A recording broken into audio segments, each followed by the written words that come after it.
Isang maulan na hapon po sa inyo mga kamaglulupa. Nandito po kami ngayon sa bahay namin sa Kelsey. So 6 o'clock ng hapon. So magpe-prepare kami ng kakainin ngayon. Ano bang menu natin ngayon, Lading? Pasta. Yan, magpapasta kami. Ito is frozen pala din ah. Pasta, tapos ito ipapartner namin. Yan. Tapos simple pasta naman, di naman yung pasta na pasosyalan. Bali ang ano po namin is ito. Yan. Century tuna. Yan, brine in oil. Tapos red sauce tayo, red sauce. Okay. Hello, ayan ah. Hello. Hello. Diyos anak, yung ano doon, kumain siya ng chocolate. Okay, nagpapainit na po tayo ng tubig oh.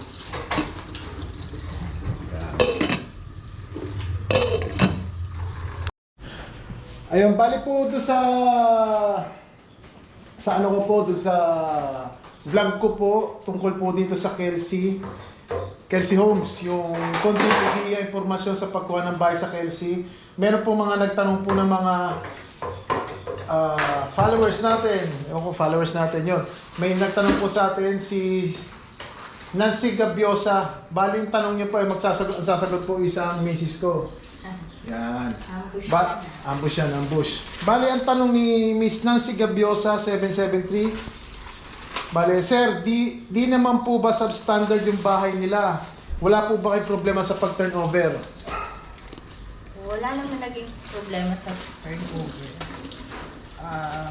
Medyo tumagal lang kasi during pandemic.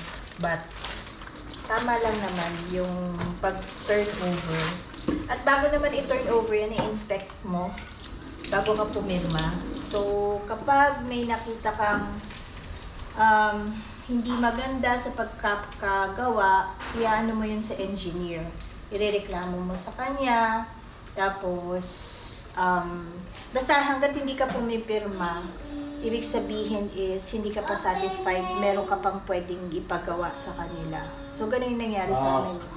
Okay, tapos meron pang isang tanong na meron kay Heinz do fence, hindi ko po mabasa. Heinz do fence meets 1815.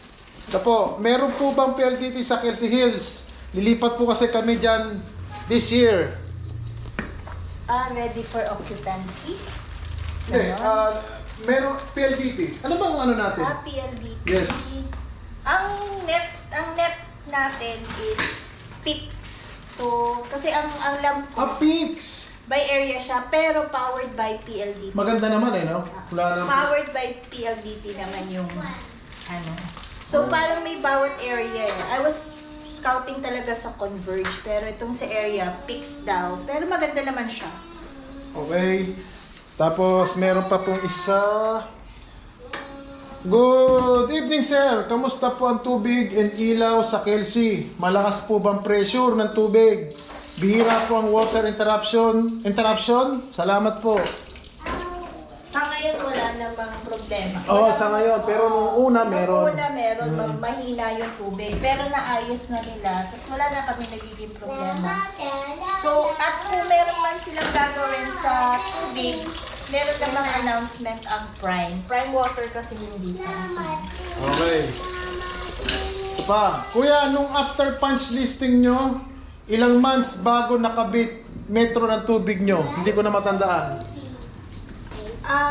Hindi ko na namalayan eh. Kasi, di ba nag-work ako eh. Pero, bago siya i-turn over, meron na siyang kuryente at saka tubig. Care of Kelsey na. Care of yung developer. Okay. Bali, isang ano muna, last muna po to, tapos ituloy natin. Ma'am sir, saan po pwedeng makitang model ng Kelsey Home? Flood free po ba? Siguro sa flood, yun. Flood free naman. Flood free siya, flood free. Wala naman. Tsaka meron silang parang patakaran dito na huwag masyadong simentuhan para medyo nag-absorb. So far, may mga sumusunod, meron namang hindi. But so far, naranasan naman namin umulan na malakas pero hindi naman bumaha. Okay, last muna po, last muna. Tapos magluluto muna kami. Hello po. Kamusta naman po ang amenities ng Kelsey Hills ngayon? Napakagandang tanong. Yan ang magandang tanong. Hindi ko pa nakikita. Anong amenities like yung basketball court? Yes.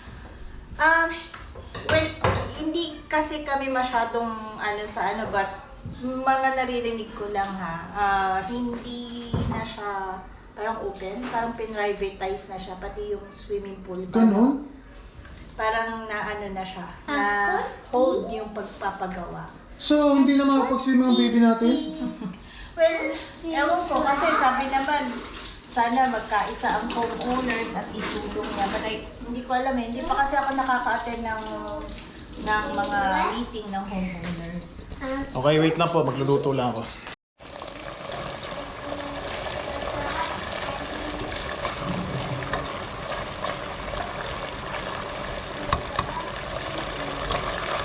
Pwede pakilagay nga pasta.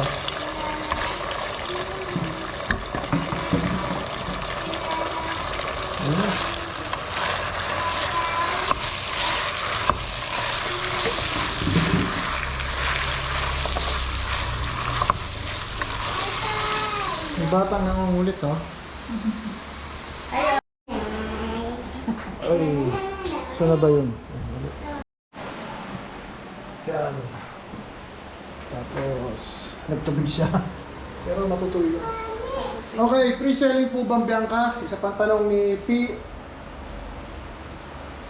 Pindosa, 588. Hindi ko alam kung may... At pre-selling, kailangan lang natin malaman sa mga ahente. Pwede ka may tanong. Okay. Kay Miss Ana Escarlan, no? Ano? Yun. Ana Escarlan, yun yung ahente na tumulong sa akin. May kay Mel Cruz 8516. Hello po, may nakatayo na po bang Bianca Unit? Bianca Unit? Bianca. Parang bago yun Oh, bago yun. Okay, story naman po sa process turnover nyo sa developer, okay naman po ba? Nasagot na ba to? Oo. Shen Barredo 1580. Wala naman ako nag-inform ba.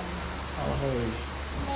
Yon sa ngayon, yun po yung mga tanong po sa atin tungkol po dito sa Kelsey Homes. Sana po nasagot po namin yung mga tanong nyo.